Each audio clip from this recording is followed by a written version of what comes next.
sa iyong mga yakap, Panginoon. Ano man ang aming sitwasyon, ano man ang aming pinagdaraanan, patuloy ang pangako mo na kami ligtas sa iyong pag-ibig, Panginoon. Kami minamahal mo, Panginoon. At walang mas malaki pa sa iyo, Panginoon. Problema man namin, sakit man namin, ano pa mga nakaharang sa aming mga daraanan, mas malaki ka, Panginoon, kahit sa ano pa man.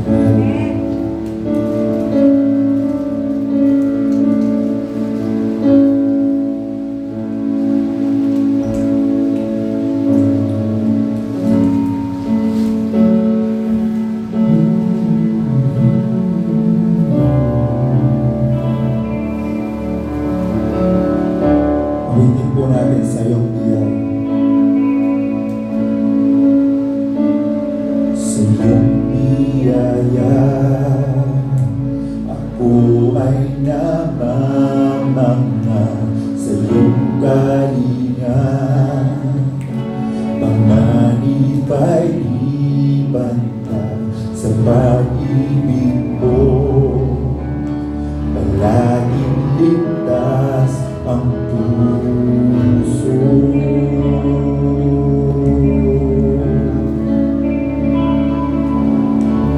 Mangusap ka,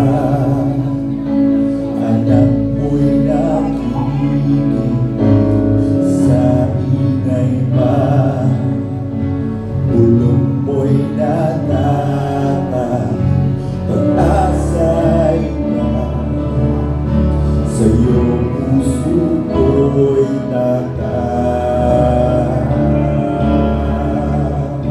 tanggulan, tanggulan ng puso ko ay nahanap sa iyo, Kristo, pangalan mo. Tanggulan ko kailan pa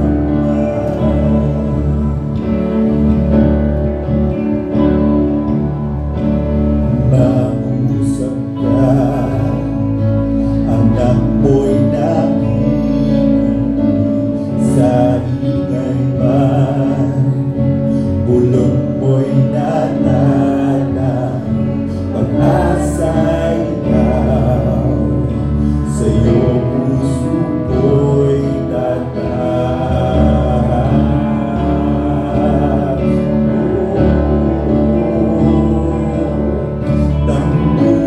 Tanggulan ng puso ko ay nahanap sa iyo, Kristo, pangalan mo, kanlungan ko. Tanggulan ng puso ko ay nahanap sa iyo, Kristo, pangalan mo, kanlungan ko. Kailan pa ba?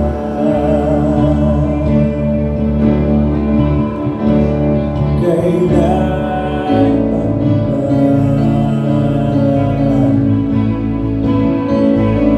Kailan pa ba?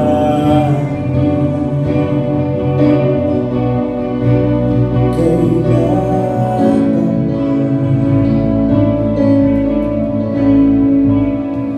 ba?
mananatili sa iyong piling at sasambahin.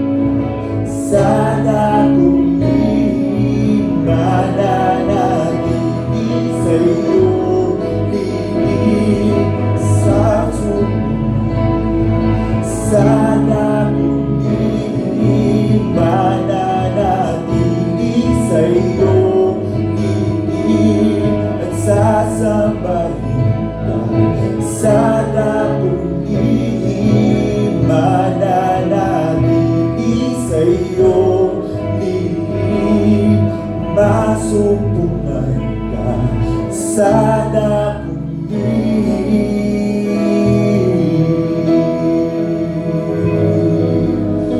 sana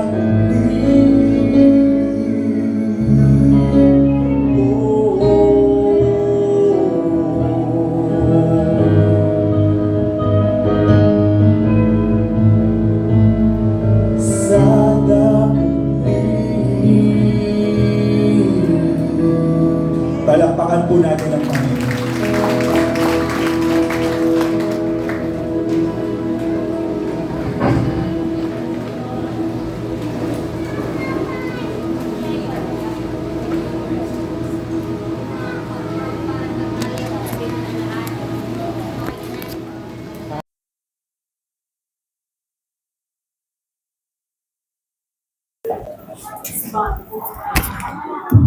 Yay! First time kong mag-preach na yung background ko, itlog tsaka bigas. Parang ano ha, sa munisipyo,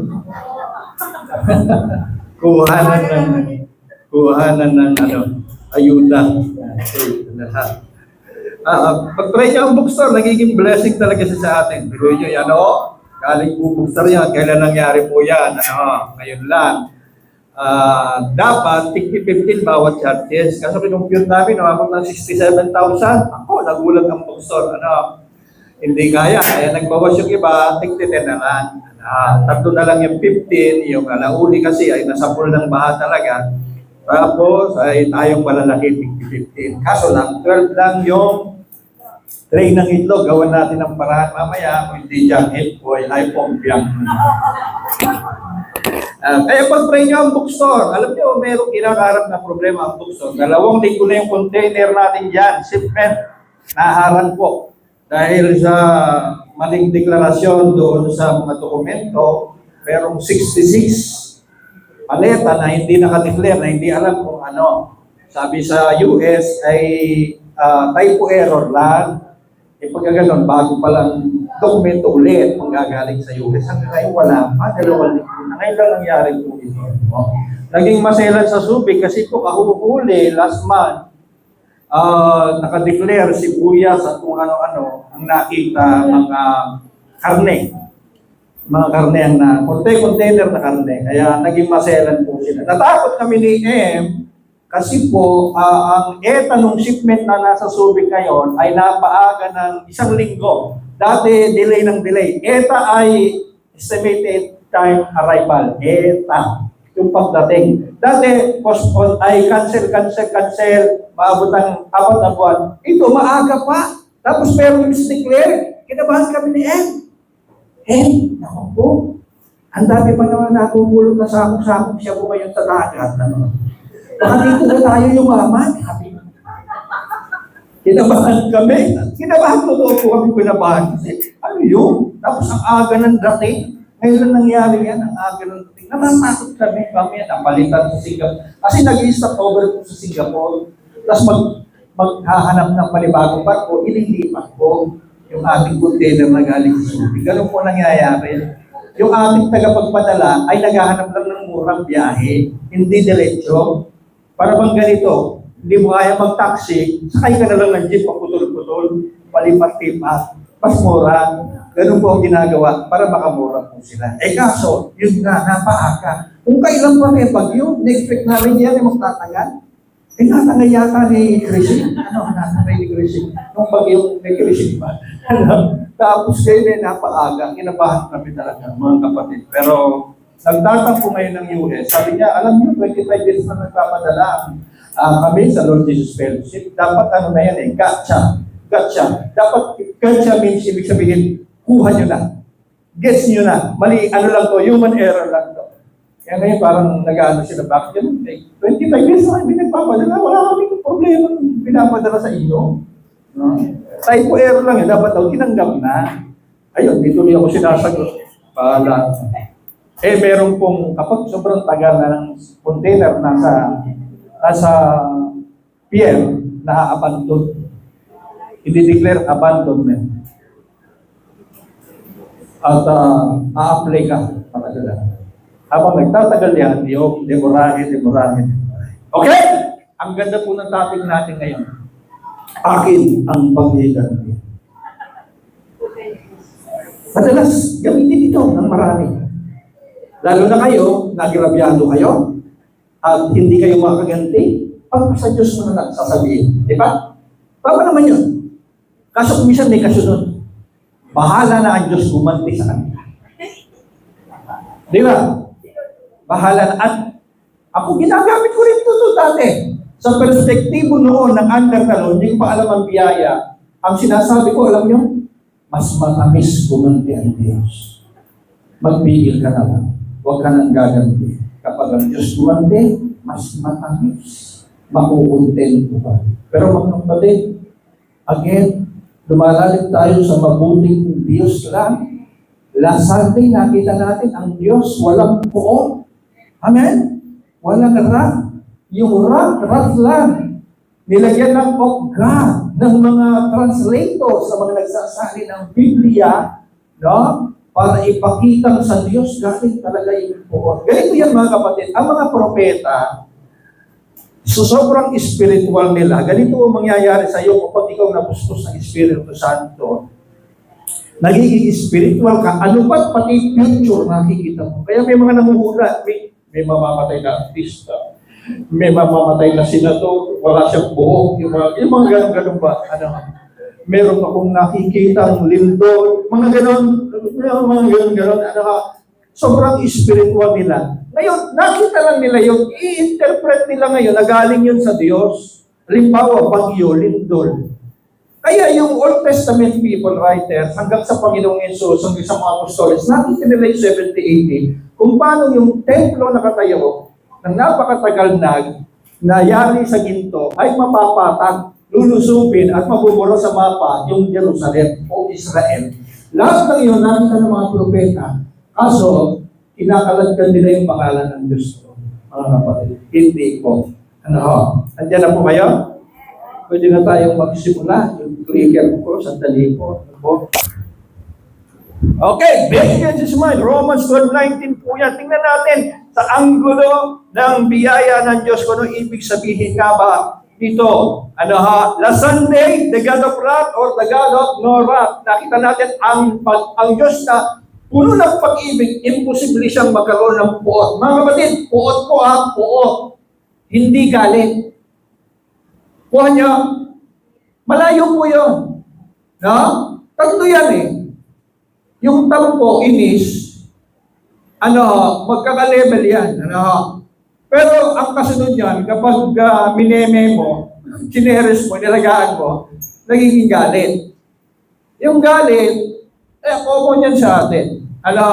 Pero yung puot, kapatid, gusto mo nang mamatay na, mawasak na, iba na yun eh. Wrath, puot. At ang Diyos, wala siyang puot. Ang Diyos ng pag-ibig ay walang puot. Nakuha niyo na po. Punta tayo ngayon dito sa ibinabato pang isa na vengeance is mine. Romans 12:19 po yan, mga kapatid. Mga minamahal, huwag ninyong ipaghiganti ang inyong sarili. Kundi pabaya yun sa galit ng Diyos. Again, nandiyan na naman. Kinalagkan na naman yung pangalan ng Diyos. Galit ng Diyos. Galit.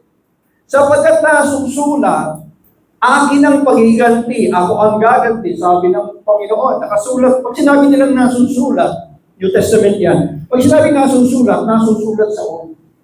Kuha niya sa luma. Bagong tipad na siya Roma. So, nakalagay daw, ay ipaubaya iyon sa galit ng Diyos. Mamaya na yung paghihiganti.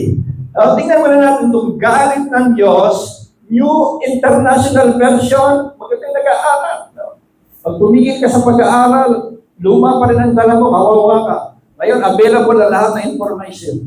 Do not take revenge, paghiganti, my dear friends, but leave room for God's wrath. Matagal nang nagsusulat ng NIV, laging kinakalatkan yung pangalan ng Diyos sa galit. For it is written, it is mine to avenge, I will repay, says the Lord. Ako maghiganti, ako magbabayan. Pero, sa King James, na matanda pa, sa NIV, mga kapatid, dearly beloved, avenge not yourselves, so kayo maghiganti, but rather give place unto wrath. Wala yung God. Kita niyo? Kita niyo ba? Naman naiintindihan. Kaya pala kung bisa, may mga lumulusog na pastor dito, puro baptist sila, isang sasakyan. King James, King James, King James. Hindi ko po pinupromote ang King James. Pero totoo po siyang pinakamatanda. Ano yung date, Pastor Bishop Yannick? Yung 1611 pa yung sinasabi nila. Pero yan, nag-aaral sila, 1611 na King James. Nakahanap doon, 1611. Pero dati may dumarating na Bible dito. Ganito katakalay, mga kapatid, ganyan kalaki Biblia. Tapos, ano pa, bakal. Yung, alam niyo yung mga mandarin manual, yung plate, ganun din yung, tapos may padlock pa. Oo, alam niyo, namimili, ito this. Nilalagay nila sa altar nila, sa simbahan nila sa harap. Pagkalalaki, gusto ko ang bigyan kayo lahat, nag-isa. Tapos humayo tayo lahat, papahay-pahay tayo. No? Anong sinabi ng pocket Bible? Ano? Hanggang ngayon meron dyan. Pagkalalaki ng Bible, hindi po ganun, ganyan po, bit-bit doon, pagka humayo kayo, ganyan ang bit-bit doon. Ano? So, King James talaga yung rat. Depende sa translation at sa kapag, kasi may dalawang naniniwala. May naniniwalang may puot ang Diyos, may naniniwalang walang puot ang Diyos. Gaya ko, hindi po ako naniniwalang may puot ang Diyos, kaya ako magsasalin. Pero ito, King James, na kung nasa NIV, papaniwalaan ko to, rat lang. Nakalat ka na naman ang pangalan ng Diyos. Ito pa isa, English Revised Version. Avenge not yourself. Huwag kayo mag-iganti. Beloved, but give praise unto wrath. Again, wala yung God. For it is written, vengeance belongeth unto me, sabi ng Panginoon, I will recompense the Lord. Amen? So wala yung lagi, mga kapatid. Ganito yan, sa lahat ng kalamidad, basahin niya, sa lahat ng kalamidad o sa kuna, madalas nakakalatkat ang pangalan ng Diyos. Madalas nakakalatkat ang pangalan ng Diyos. Lagi na lang Diyos ang bigo. Ano ha? Sa mga salo, pag may salo, di ba? Pandemic, nagbawas ng masasama ang Diyos. Pero yun. Pati pababait, namatay, pati sila. No? Salo. No? Salo daw ng Diyos yun. Ang mga lindol, ang Diyos ang nagpapalindol. Para sa kanila, ha? Sa mga bagyo, ang Diyos ang nagpapadala ng bagyo. Sa pagkatalo sa digmaan, manood kayo ng mga lumang giyera sa Netflix. Pag natalo sila, sasabihin nila, hindi sila sinamahan ng Diyos. Pero bago pa magsimula ang giyera, sinasabi nila, ibibigay ng Diyos sa kamay natin ang aking mga kaaway. Pag nanalo sila, yung mga maraming kabayong sa lubungan, tapos milyon-milyon na namamatay, may mga kanya-kanyang Diyos yun. Pag natalo sa giyera, hindi sinamahan ng Diyos. Pag nanalo sa giyera, sinamahan ng Diyos. Magbasa kayo ng lumang tipan. Yan po galing din po yan. Si Joshua, hindi sila sinamahan. Kasi nagnakaw ng mga, sabi daw ng Diyos, huwag kayong kukuha ng mga, anong tawag doon sa mga, ng tigyera, yung mga sayo na? May tawag doon nalimutan ko na. Sa pagkatalo sa digmaan, kinakaladkat ang pangalan ng Diyos. Ito pa, laganap sa pagkakasakit. Nagka-cancer, Diyos ko, ano po ang nagawa ko para bigyan niyo ako nito? Di ba? Nagkasakit, pinapalusahan ng Diyos. Bakit Diyos? No? Na para bang Walang kinalaman yung tao sa pag-aabuso sa kanyang katawan. Nawala bang walang kinalaman ng tao sa pagkalbo sa bundok? Kuha niyo po yun? Ano ha? Palaging ligtas ang tao. Laging Diyos. Bakit nga? Ha? Kasi galing po ito sa paniniwala na ang lahat ng bagay ay kontrolado ng Diyos. Hindi po. Ulag kayo, no? Hindi ba, Pastor? Meron po akong message nito, hindi ko alam, 2015 pa. Hindi lahat kontrolado ng Diyos. Kung lahat ng kontrolado ng Diyos, mananagot ang Diyos sa lahat ng aksidente ngayon sa lubok-lubok na highway, sa Roman Highway. May namatay, dalawa. Ano? May na-aksidente, mga singers. No? Palagi aksidente. Lahat ng nalulunod, tinamaan ng kidlat, isisisi nyo sa Diyos kasi kontrolado niya lahat ng bagay. Pero hindi. Amen. Hindi kontrolado lang ng Diyos ang lahat ng bagay. Bakit po? Ang sabi ng Bible, the heavens belong to the Lord, but the earth, He gave over to man. Amen. Atin ang mundo, hindi kayo matutuwa nun? Atin ang mundo, at ang sabi ng Diyos, ano ha? Make dominion. Pagharian nyo ang mundo. No? Kaya ngayon, sumasama, bumubuti, tao lagi. Sumasama man o bumubuti, laging tao ang may pananagutan. Kasi, ang sabi ng Diyos, make dominion, pagharian nyo, mga isda, isama na yung mga animals, yung mga animal, pagharian nyo, yung mga animal, yung mga animals, He gave over to man. Kaya hindi po lahat kontrolado ng Diyos, mga kapatid. Amen, huwag natin ibintang sa Kanya. Amen? Yung lasing kong maraming bisyo, biglang nagkasakit, tapos Diyos ko. Diba? Alam natin niya, lagi nakakalagay ng pangalan ng Diyos. No? Ngayon po, yung wrath of God, balikan ko to, kasi ito po ang ibinalit sa wrath of God. Ito pong act of God. Gamit na gamit ngayon yan, mga kapatid. Tingnan nyo sa diksyonaryo, tanongin nyo si AI. Kilala nyo na ba si AI, si Google AI? Mga kapatid, ha? Bago pa nagkaroon ng Google AI, yung I, nauna na ang tortugas dyan, yung I. Tortugas I. Ano? Yung act of God, lahat ng gawa ng nature. Bagyo, lindol, ginagamit po ito sa insurance. No? Pero lalong napapasama ang Diyos. Diba? Pina-insure mo yung kotse mo. Bumaha. Ay, act of God po ang tawag niyan. Sorry po. Hindi po kayo makakakuha ng insurance kasi act of God na po yan. Binahanap nila po namin sa yan. No? Halimbawa naman, pina-insure mo yung bahay mo. Pagkayari noon, nag-earthquake. At ang epicenter ay sa kubeta ninyo. Doon ang epicenter. Nandun ka pa naman, mga kapatid. Sasabihin sa'yo ng insurance, act of God po ang tawag sa ganon. Wala na po kaming kinalaman doon, no? Di bali sana kung sunog o ano, pero ito po, act of God. Yung wrath of God doon, pinalitan ng act of God ngayon, mga kapatid, na lalo magpapasama sa imahe ng Diyos sa mabuti. Tama po ba? Nakukuha niyo po ba? Bakit ba? Hindi na lang gumamit ng iba. Nilalagyan pa ng God. Mano sabihin ng natural disaster. O yun, di ba? Wala tayong magagawa yan. Kalikasan yan. Wala tayong magagawa. O ganun sana. Bakit tinawag na act of God? Kahit sa dictionary po, tinignan ko yan, o. Sabi ni Webster, no, act of God, praise of an instance, uncontrollable natural forces in operation, often used in insurance claims. Example daw, hindi ko alam, nababasa niyo yung may guhit na red, lalakihan ko. The flooding was surely an act of God. Example nila, surely. The flooding, ang pagbaha ay tiyak na kakaluluwa ng Diyos. Sino napapasama? Sino pumapangit? Ang Diyos. Dahil sa definition na binibigay na ang tao ko, yun po. Pero ang totoo, ang Diyos, walang kinalaman, walang kamay doon, ang Diyos na mabuti. Nakakaladkad lang ang pangalan niya. Amen?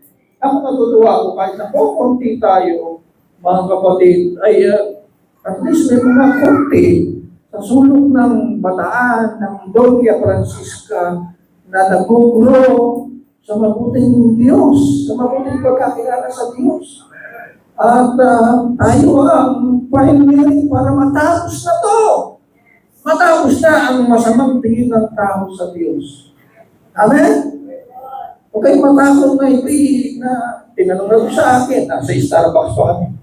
Romans 12:19, ano masasabi mo doon? Hindi ako makasagot. Ano masasabi mo doon sa vengeance is mine? Hindi ako makasagot. Bakit po? Nilibre ako ng kape.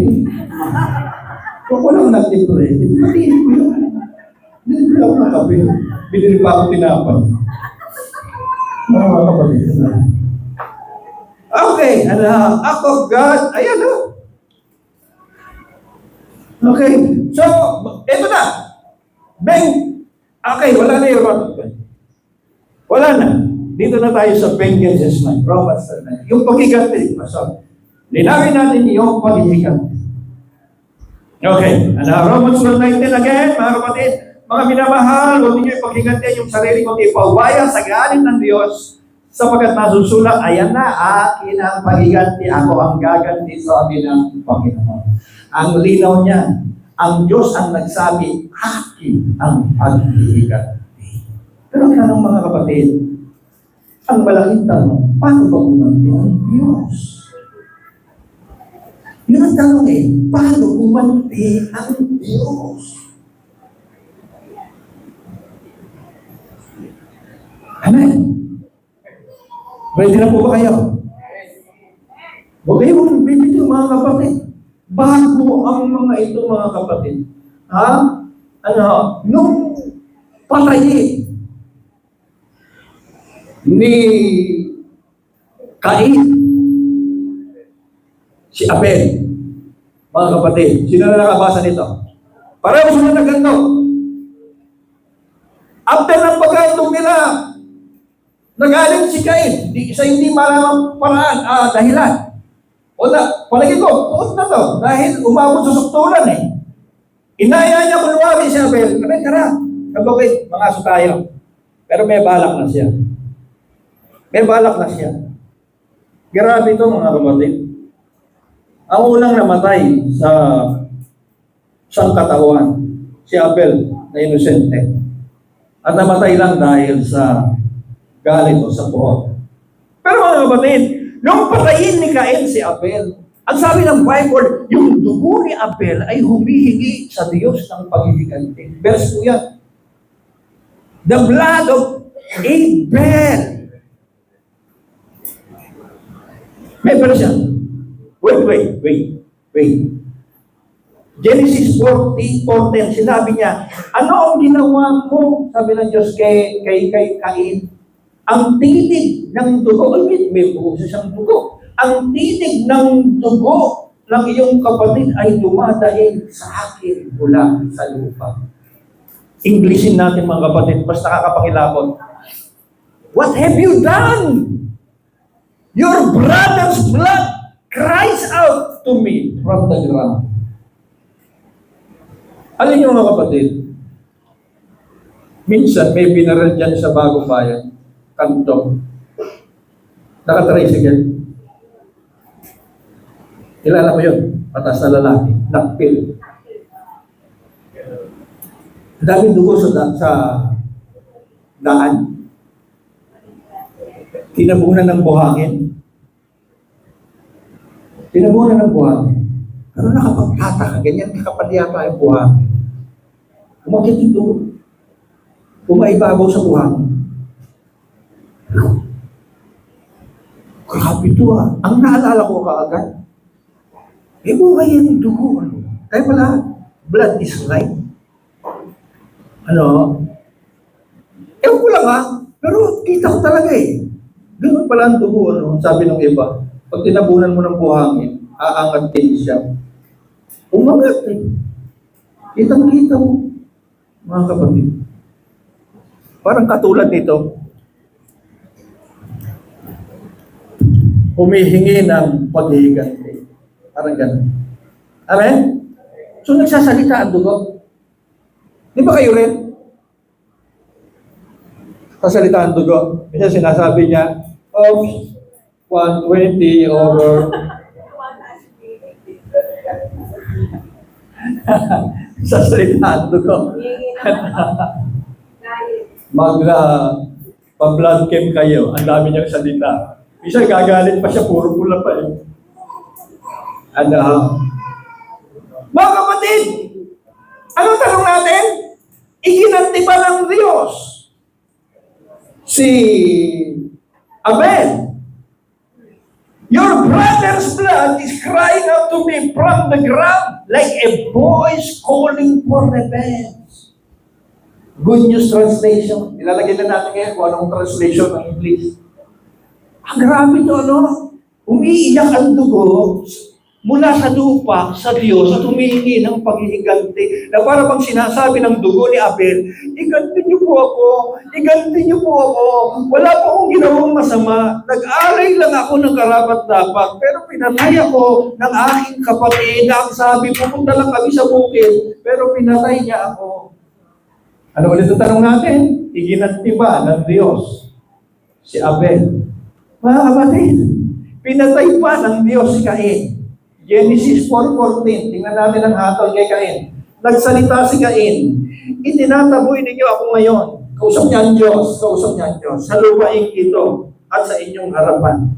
Wala na akong matitirhan, sabi ni Cain, at ako'y magiging isang palaboy. At sino mang makakita sa akin, tiyak na papatayin ako. Noon pa pala, uso na yung pabiktim. Kuha niyo po yan. Naalala niyo kung isa meron kayong katalo sa Facebook, bigla, ikaw yung naagrabyado, bigla na lang siya yung mabiktim. Parang siya naman yung kawawa ngayon.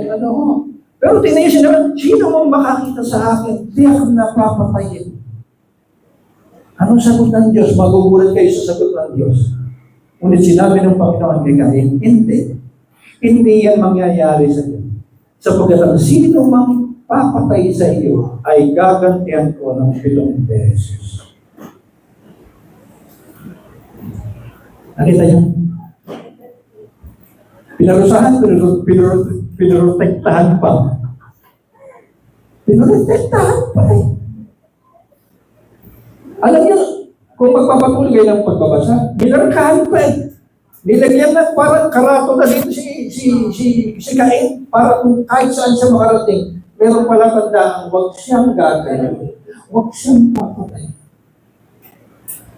Kapag tataka, no? Ang galaw ng Diyos, papapaisip ka talaga eh. Yung ina-expect mo, kung ikaw yun, makukuha ka na. Kasi ang fair eh. Di po ba? Pag may napapanood ka sa Facebook na unfair, ang daming unfairan eh, parang gusto mo, sumama ka na, gusto mo na, makakainis. Kaya nilalaro talaga ng social media yung puso mo eh. Di ba? Napansin nyo? Konting scroll, tawa ka ng tawa. Scroll mo, nagpila ka nag-aalit. Tapos naiyak ka naman, nilalaro na kanyang. Ang kapatid na, pinaprotektahan pa. Bakit kaya mga kapatid? Sabi ni Paul Ellis, na binabalikan ko ngayon, natutuwa na ako sa kanya kasi ang nakakala ko, elementary grace lang tinuturo niya. Clearly, God's idea of vengeance was different from Cain ay Abel. Maliwanag na ibang-iba ang alam na paghihiganti ni Abel kaysa sa paghihiganti ng Diyos. Oy. Kuha nyo, magkaibang nalalamang paghihiganti ng tao at yung paghihiganti ng Diyos. Malayong-malayo kung lalalim pa tayo, mga kapatid. The Bible contrast, pagkakontra, yung human and divine na paghihiganti. Yung paghihiganti ng tao, tsaka yung divine ay galing sa Diyos sa paghihiganti, magkaiba. At dito wala tayong magagawa, wala tayong pakialam mga kapatid.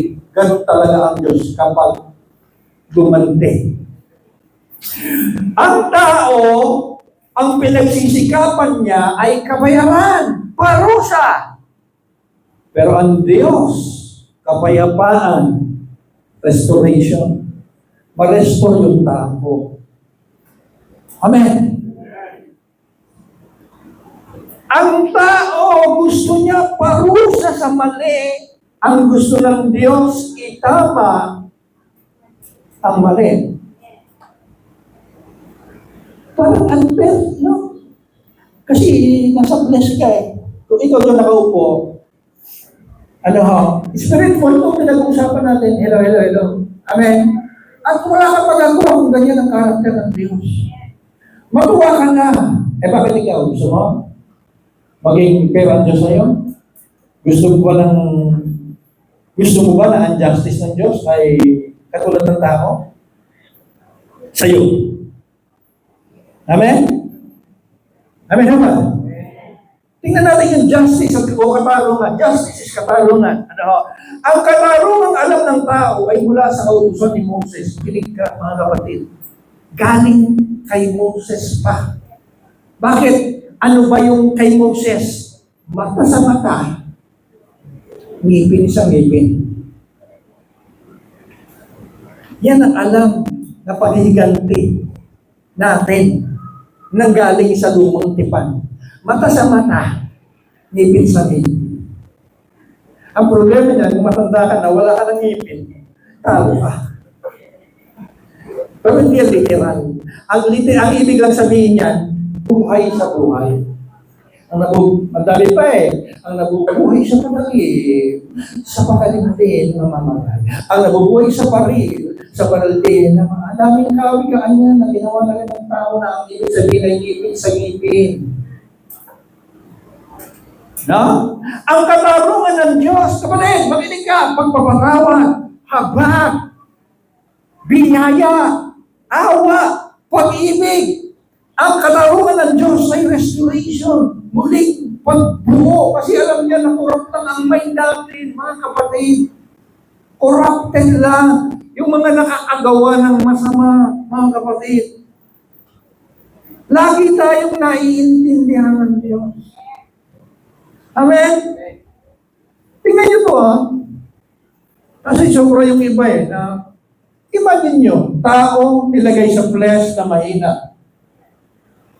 Tama ba? Binigay tayo sa mundong makasalanan na maraming tukso. Tapos nasa flesh kang mahina. Kuha niya? Tapos nag-i-interact yung flesh mo sa opposite sex. Kuha niya? Tapos meron pang setan. Tingnan nyo, hindi ka pa maiintindihan. Kaya alam ng Diyos yung ating tayo bilang tao. Amen? Nilagay ka sa place na mahina, sa tukso. Tapos, ang daming tukso sa mundong makasalanan. Paano nilagay ka doon sa maayos-ayos? Na? Tapos meron pang nanunuksong setan na pinapaniwalaan natin. Mga kapatid, kuha niyo. Kuha niyo po. Hallelujah. Isaiah 61 verse 1. May versikulo ba yung pastor? Ito na. Ito yung verse na nagsisimula na si Jesus. Binuklat niya sa sinagoga at binasa. Unang verse na binasa ni Jesus nasa Isaiah 61. Basahin natin ang original nito. Nasa Isaiah 61. Sa Tagalog ngayon, mga kapatid, salamat, walang mali ang Tagalog ngayon. Ang Spirit ng Panginoon Diyos ay sumasa akin. Sa Lucas 4 po ito. Ang ganda po ito. Sapagkat hinilang ako ng Panginoon. Bakit binasa ni Jesus to? Naniniwalang siya ang tinutukoy dito. Si Jesus ang tinutukoy dito. Sapagkat hinilang ako ng Panginoon upang ipangaral ang mabuting balita sa inaapi, upang bibigyan kapatid. Ang sabi niya, kanyang sinugo ako upang magpagaling ng mga pagpag ng puso. Si Jesus po yan, mga kapatid, upang magpahayag ng kalayaan sa mga bihag, mga kapatid, at buksan ang bilangguan sa mga bilanggo. Ito na! Ito na. Upang ihayag ang kalugod-lugod na taon ng Panginoon at ang araw ng paghihiganti ng Panginoon. Upang aliwin ang lahat ng tumatangis. Ganyan siya gumanti. Upang pagkalooban sila na tumatangis sa Siyon. Anong pagiganti? Ayan. Dinitali upang bigyan sila ng putong ng bulaklak sa halip ng mga abo. Sa halip na pagtatis ay langis ng kagalakan. Sa halip na lupay-pay na diwa ay tabi ng kabuyan. Pag gumanti ang Diyos, ayan po, idinitali sa baba. Ang araw ng pagiganti ng Panginoon ay pagre-restore sa tao. Lugmok. Amen. Amen. Amen.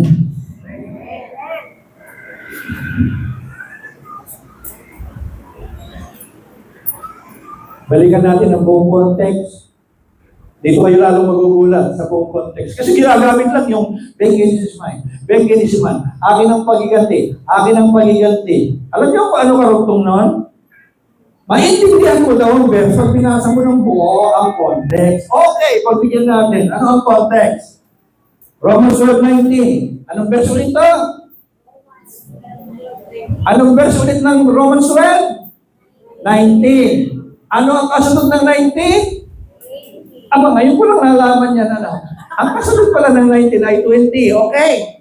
Now, gusto nyo pa basahin natin ng 20? Okay. Ang sabi niyan, akin ang pagiganti. Punta na tayo sa 20. Ang sabi niyan, kaya kung ang iyong kaaway ay magutom, pakainin mo. At kung siya'y mauhaw, painumin mo. Nakuha niya. Ito tumitigil sila ng 19 eh. No? Tumitigil sila ng 19. Ayun, may 20 eh. Para maintindihan lang. Ayun ang 20 oh. Grabe naman yung pasto. Gagastusan ko ba yung kaaway ng buwisit na yun?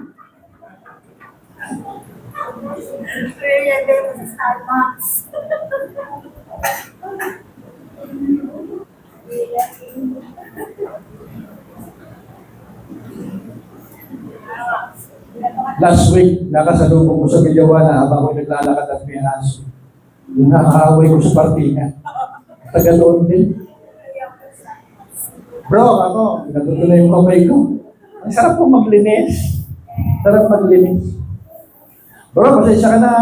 Ay, wala na po yun. Oo, pugil. Ay, pagod na po yan. Sabi ko, nakabiran pa ako doon. Pasensya ka na.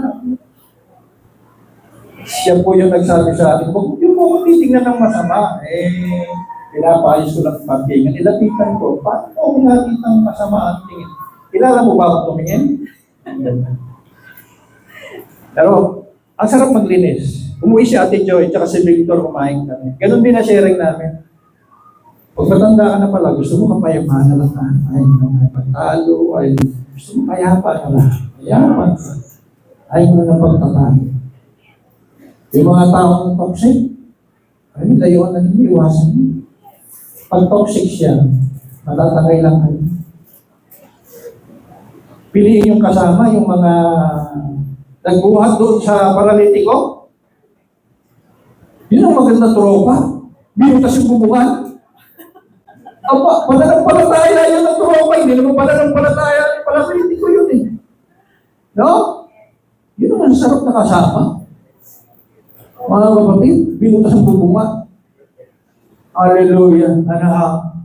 Amen? Ngayon ito, kung ang kaaway mo'y magutong, pakainin mo. Kung siya'y nauuhaw, painumin mo. Dagdagan mo lang ng konting lason. Matikot na. Pinahinom mo nga, nilason mo naman. Sabihin, hindi ko naman sinasadya, Panginoon eh. Mga kapatid, ayan, lakihan natin. Ayan kung ang iyong kaaway magutom, pakainin mo. Kung siya'y mauhaw, painumin mo. Kapatid, tanungin ko kayo, paano ninyo lalating yung ganyang aral? Sino nangangaral ng ganyan sa lumang sa Evangelyo? Si Jesus. Si Jesus. Kaya sa kanya natin narinig yan. Bless you. Love your enemy pa nga eh. Bless those who curse you. Pagpalain niyo ang mga sumusumpa sa inyo. Pag binato kayo ng tinapay, ay ng bato, batuin nyo ng tinapay na may palamang bola ng bilyar.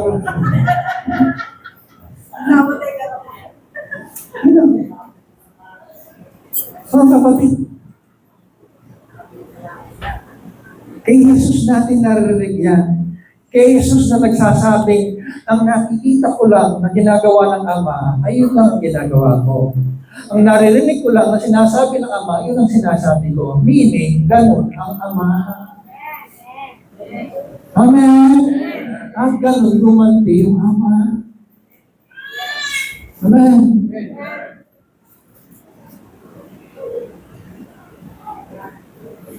Kaya kung ang justice ng Diyos ay kagaya lamang ng justice ng tao, hoy, kung ang justice ng Diyos ay kagaya lamang ng justice na alam natin, mauubos tayo.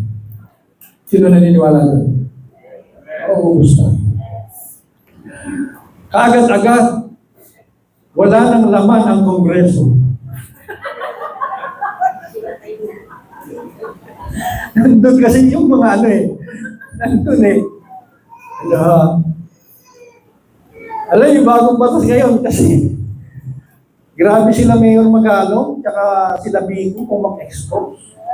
No? Kasi yung mga congressman nga naman ngayon, mga dating kontraktor, no? Mga dating kontraktor na sila, kontratista ng mga pagawain na congressman. Yung iba naman, congressman, naging kontraktor.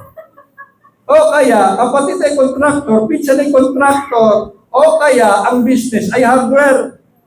Ganun na nini-exhaust nila Magalong. Kaya mga kapatid, pag-pray natin sila. Yung mayor ng Baguio, tsaka si Vito, sabi, gusto nila dumani. Sabi ni Magalong, gusto mo, ipatawag nila sa Congress. Para malaman nila, dadami pa. Kinumpyon nila. Halimbawa, 1 million, waiting shed. Alam niya yan, magkano napunta sa 200,000 lang yun. Kaya mga kapatid, okay, so alam ng Diyos na ang paghiganti walang mabuting bunga. Katulad pa natin ng Diyos, nagaganti rin. Alam ng Diyos, igaganti kita o ano? So tayo pareho pupulutin sa cycle. Sa halip, malalagay ka lang sa cycle. Pag iganti, walang tigil yan eh. Tinatawag yan na cycle. O paikot-ikot lang, walang katapusang gantihan. Alam niyo na ba yun? Lahi sa lahi. Ang tawag nga dyan, ubusan ng lahi. Punta kayo sa Mindanao.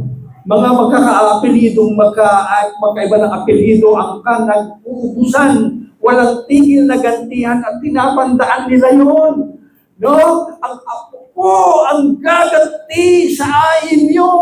Maliit pa lang yung baby, dinideklara na nila, ako ang batang ito, ang umubo sa lahi ng ating mga kaaway. Dinideklara na kaagad nila, walang katapusan ng mga gantihan. Hindi gano'n ang Diyos.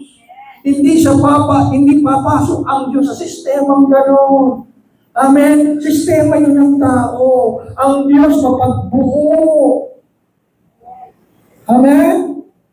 Mapagtayo ng mga bumabagsak. Mapag-ayos ng mali. Amen? Ulitin ko. Salamat. Hindi natin kapareho ng justice ang Diyos. Dahil mauubos tayo. Mga kapatid, unfair ba ang justice ng Diyos? Wala tayong magagawa. Hindi po.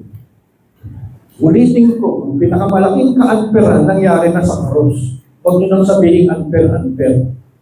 Na ang walang kasalanan ay naging makasalanan dahil sa atin. Yun ang pinakamalaking ka-unfairan. Natalo na lahat yung lahat ng unfairan. Nandun na sa krus. Yung inosente ng Panginoong Yesus.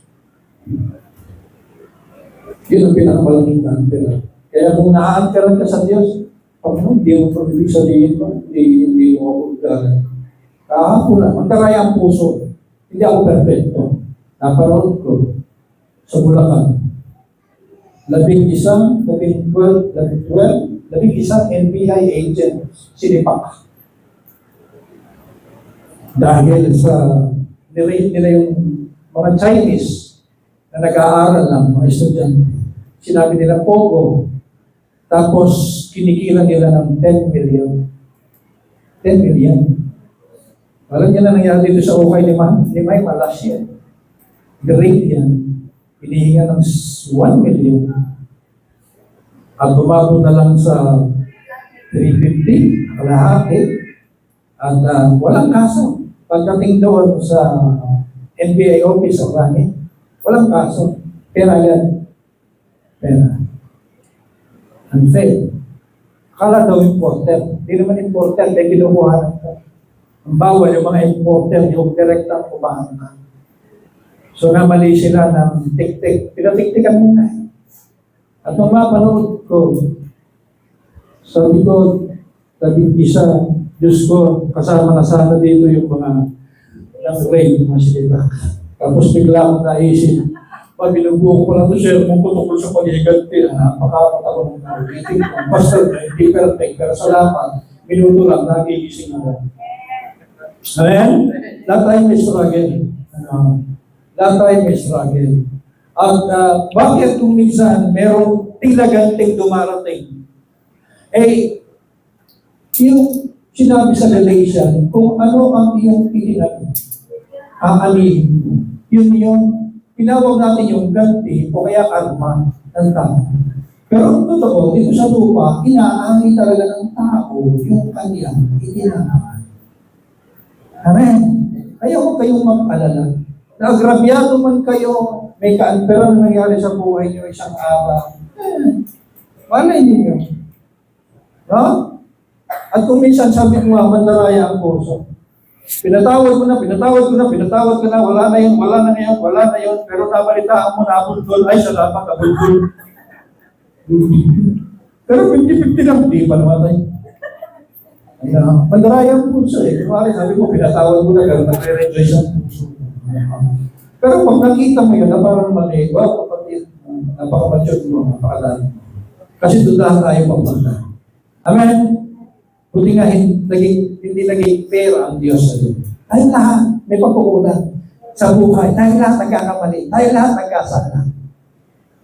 Pero hindi naging fair. Kung magiging fair ang Diyos, kasi ang Diyos sagana sa awa, sagana sa hapa, sagana sa pag-ibig. Kaya naman ito tayo, na-restore tayo, buo tayo. Amen? Amen nga. Palaparan natin ang Panginoon. Sabi, dito na lang magtatapos. Sabi dito, Corinthians 8:1, knowledge puffs up, love builds up. Weapon, way ng Diyos, love builds up. Sugatan ka ba? Durug-durug ka ba? Love builds up. Justice ng Diyos, love builds up. Amen? Amen. Noong panahon na wala ako sa ministry, 2001, hindi niyo pa alam ang kwento ko. Wala ako sa ministry. Wala na akong magandang naririnig. Wala na. Ultimo mga pastor na LTM. Wala. Dada. Pastor pala na. At dahil wala na akong pag-asa, sa bahay na lang, sinasabi ko na mamamatay na ako. Kasi pinapangaral ko, hindi naman kaya. Hindi ko naman kaya ipanguhay. Hindi na ako marapagda. Papatayin mo na ako. Diba? Papatayin mo na ako. Wala nang pag-asa. At sa pagkukulong ko sa bahay, nawala ng pag-asa. Wala pag-asa talaga, wala na. Wala na ako, hindi na iniisip ang ministry. Doon kumatok, may kumatok na pastor. Kumatok sa pinto. Kumatok siya. Bagito. Yung mga matatanda, matatagal na, puro bla. Pero itong bagito na nagsisimula pa lang. sa church ay pumasok at ang sabi niya sa akin, Pastor Rene, gusto ko sabihin sa iyo, naka-attend ako sa church mo. Naka-attend ako sa church mo. Tandang-tanda ko pa ang pangangaral mo, napatayo ako sa likod at ang sabi ko, Panginoon, gusto ko maging pastor. Kagaya ng nangangaral na ito sa akin. Kahapon po, 25th anniversary nila. Silver. 700 na po sila dito sa Bataan. Ano ang way ng Diyos para bumangon ako? Hindi bla bla bla. Kundi love builds up. Alam niyo, hindi na siya naupo sa sala. Sinabi lang niya, gusto ko sabihin sa'yo. Narinig ko ang pangangaral mo at dahil sa'yo, nagpastor ako. Sabay alis. Padala lang talaga. Sabay alis. Bigla. Oh, maayos naman para akong may pag-asa pa siguro ako. Unti-unti ako pinagaling ng Panginoon. Ibinangon. Love builds up. Gusto mong tumayo ang backslider, bumalik, mahalin. Tigilan mong hatulan ang mga hindi na dumadalo. Amen. Wala na silang pag-asa, ganyan na talaga ang taong yan, tigilan mo. Simulan mong mahalin. Kasi ang paghihiganti ng Diyos ay habag, awa, pag-ibig para ang tao pabuo. Amen. Sino po napagpahan? Yung program. Happy kayo na namin. Nakating kayo sa bigas. Sige po. Let's pray. Tayo na po tayong lahat. Mga kapatid, salamat po. Panginoon. Salamat. Salamat sa mensahe ng biyaya. Salamat. Lalong yung tingin namin sa iyo, lalong pabuti. At totoong ang katotohanan mapagpalaya. Panginoon, itong versikulong ito na ginagamit ng marami, kinatatakutan ng marami. Panginoon, malinaw mong inilahat sa amin ang katotohanan, ang paghiganti mo ay mapagbuo, mapagtayo, hindi mapagwasak. Hindi ito ang kaya na paghiganti sistema na alam ng tao. Kung hindi ito ipaghiganti na sistema alam ng langit. Thank you, Lord. Thank you. Sa pangalan ni Jesus. Amen. Amen.